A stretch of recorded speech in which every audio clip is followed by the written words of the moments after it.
Random question for you. When did you last visit the Radio New Zealand website?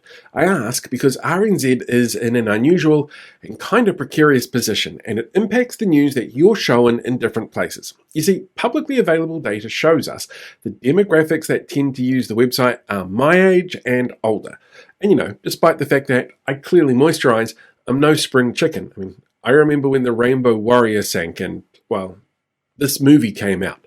But social media users tend to skew younger than those that visit the website. It varies from platform to platform because Radio New Zealand has a really specific remit under law to reach as many New Zealanders as possible, not a commercial remit, which is why having a comparison to something like News Talk can be really problematic when it comes to ratings. But the content that gets put out on social media is often put there with a really specific aim, and that's getting reach. But tracking data shows us that on the RNZ website, between 15 and 20% of all site visitors are driven there from a really specific media piece to a really specific correlating page. They're not going through the RNZ homepage or searching through specific topics. And there are some serious risks associated with this. It causes what's known by media theorists as an amplification of structural and ideological skewing. Basically, the stuff that does well on social media leads to more of the stuff that does well on social media being shown to people. But what does well is driven by algorithms, and algorithms are weighted towards the right because, well, right-leaning content is the loudest supporters, and it tends to be the one that makes the people the most vocal about things that they don't like, or the people that they're trying to dehumanize, which causes the most interactions. Major research into news presentation on social media showed 58% of all news media on social media is right-leaning. Only 26% is left-leaning and the rest is relatively centrist. And because of that, in controlled settings, accounts that were set up to be left or centrist in their avatars, they were still overridden by engagement maximization algorithms and given right-leaning content despite not having an interest or interaction with it at all. For an organisation like Radio New Zealand, they're being forced to use a system that is designed to suppress nuanced public interest content in favour of sensationalism and partisan clickbait.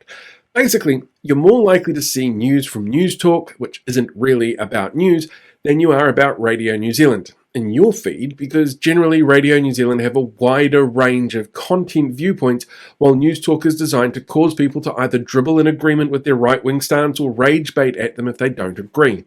That's not to say that RNZ is perfect. This kind of framing, which underplays opposition to the use of automated decision-making at MSD, is shitty framing, and part of an actual trend where our mainstream media is drifting more towards using pro-government or government-defined talking points, and that's something we should be really wary of going into the election. But one thing you may not have seen if you just get your news from social media is just how many stories Radio New Zealand has actually done since the budget on exactly who will be the most negatively impacted by the budget. They've done more work on this than any other mainstream media outlet.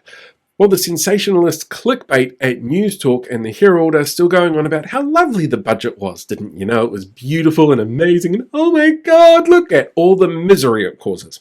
But that doesn't mean RNZ isn't above sensationalism, like this social post on what scientists think of the budget. It's clickbait, which leads to a story which says scientists say thank fuck there's no more cuts, because the last 2 years have been the worst I've ever dealt with, and now there are scientists living on the street because the funding has been that dried up. There's a couple of ways that we can fight back though, okay? We can share good journalism and engage with it when you see it on feeds.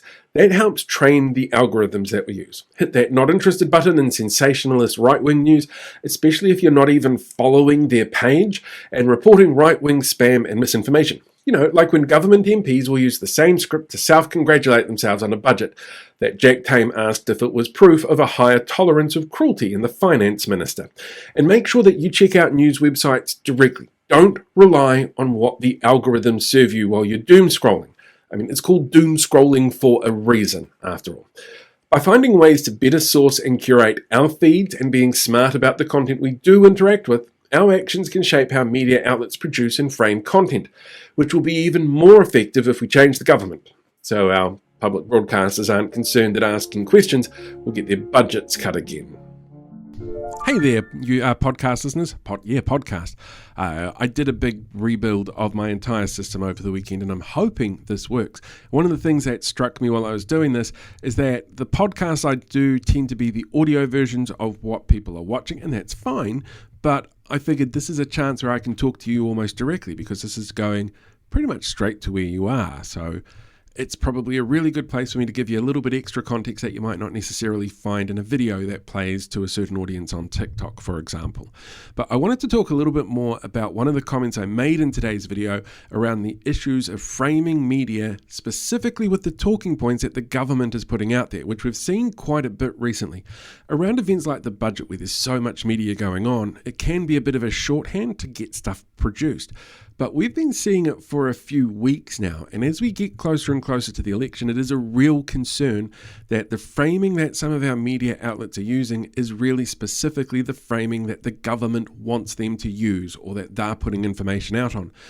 It can actually cause a number of issues along the way. Like, it normalizes ideology as fact. If you frame something the way the government wants it framed, you're basically saying this is the correct way for something to be framed, and it gets ingrained into people's head that that is the way that they should be seeing the world. It also limits public discourse quite a bit. By relying on a specific political worldview, what you're doing is narrowing the scope of what's acceptable debate. It marginalizes alternative perspectives and expert analysis and dissenting opinions. And we need those. We need those conversations, because that's what helps us understand the world that's going on around us. There's also the issue of amplifying disinformation. That story that hit this week about from Radio New Zealand about, the government wants to put out AI, and opposition parties, not so sure. The opposition parties were livid about this. They were so angry. I talked to half a dozen MPs about this the night it came out, and there was some language I couldn't repeat here, because I don't know if you're listening to this on a speaker in the car while driving your kids to school, and I don't want to warp their fragile little minds. But they were not impressed, and that particular story, headline framing, downplays that significantly. But it amplifies this disinformation, because it means people are sitting there going, well, maybe AI is not so bad if the opposition isn't really livid about it. It's really problematic in that it can stop rigorous fact-checking from happening, which frames content in a certain way. We need that fact-checking to be available. There's also the erosion of institutional trust. And I've had a few people message me specifically about that story, going, why? Radio New Zealand, I want to trust them. They're our state broadcaster, but it is so hard to do that when they do things like this. And that is a problem, especially when there's been threats to Radio New Zealand and One News over funding, because they've asked questions that the government doesn't like. The government's corrupt, okay? And let me rephrase that. In my opinion, the government is corrupt, and I'm pretty sure once they're kicked out, we'll find out exactly how corrupt. But we've seen actions really specifically around media where, like Paul Goldsmith texting the Prime Minister going, don't worry, I spoke to the One News team, they're going to reframe things and do us some nice stories. That's really problematic. And that kind of content, mixed with the kind of actions that we're seeing from government, mixed with the way that things are framed to government talking points, that leads to an erosion of institutional trust against organisations that should have high trust, like One News and Radio New Zealand. We need to be able to trust what they do, because they are our emergency systems as well. If there's a flood or an earthquake or something, those organisations are actually paid to make sure that they continue broadcasting to help people in those situations. If that trust is gone, that can be really dangerous.